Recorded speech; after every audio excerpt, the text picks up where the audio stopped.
Hi there everyone, this is your friend Jake Rodriguez Pomperada from Bacolod City, Negros Occidental Philippines. Welcome to my channel, and then in this video tutorial guys, we will learn how to create a Fibonacci sequence using Microsoft Visual Basic 6, or sometimes called Classic Visual Basic. Before we continue with our tutorial video, I would like to say thank you very much to all my subscribers to my channel. Thank you so much. For my Filipino subscribers, maraming salamat po sa suporta na binibigay nyo, sa mga comments, sa mga suggestions, mga problems sa programming na pinapadala nyo sa akin. It really helps me a lot in improving my channel. So kung bago kayo sa channel ko ito, paki-like lang po ng video, share and subscribe po. If you are new with my channel, kindly click the like button for this video tutorial, share and subscribe to my channel for more upcoming video tutorials. So let's get started. Right now we have here in the environment of Microsoft Visual Basic 6. So here we have here a form, and then we have here the title in a form Fibonacci Sequence in VB6 or Visual Basic 6. Give a number. We have here a label, text box, and then we have three buttons: the solve, the clear, and then the quit, and then list box. So when I run the program first, and then I give a value, let's say 8.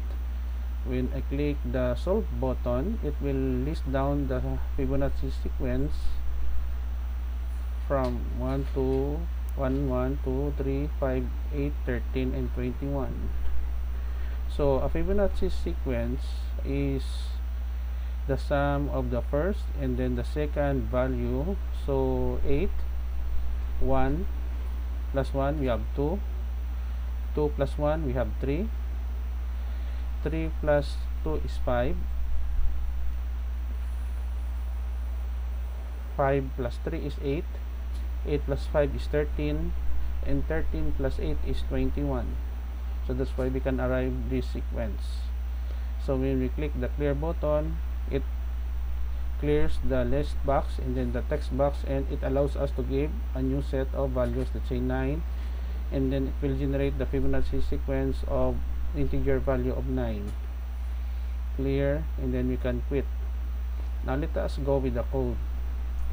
We double click the solve button. So we have here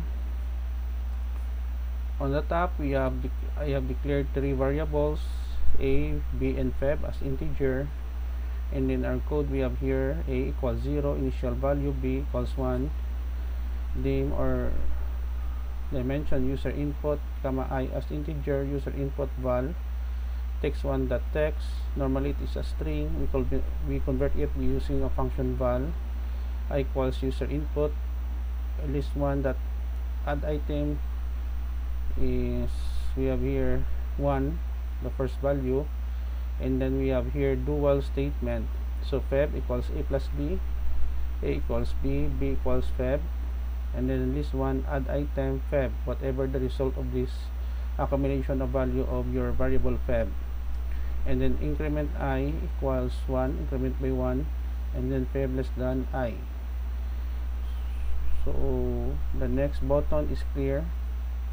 So clear text1 dot text, double quotation to clear the value, list box 1 dot clear to clear the list box here, and then set a text1 dot focus to focus the cursor in the text box, and then the last button is quit. We simply put the command end to terminate the program. So when we run our program once again, and then we put a value 12, it will generate a series of Fibonacci sequence. Clear, let's say for 13, we have here the result, let's say 15, we have the result here, clear, let's say 3, and then when we click the quit button, it will terminate. So this is the end of our tutorial video. I hope that you have learned something new on how to create a Fibonacci sequence in Visual Basic 6, or also known as Classic Visual Basic.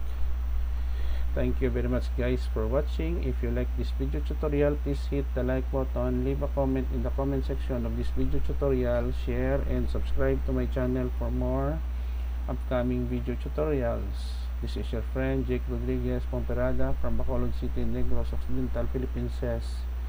Until to the next video tutorial guys, bye bye for now.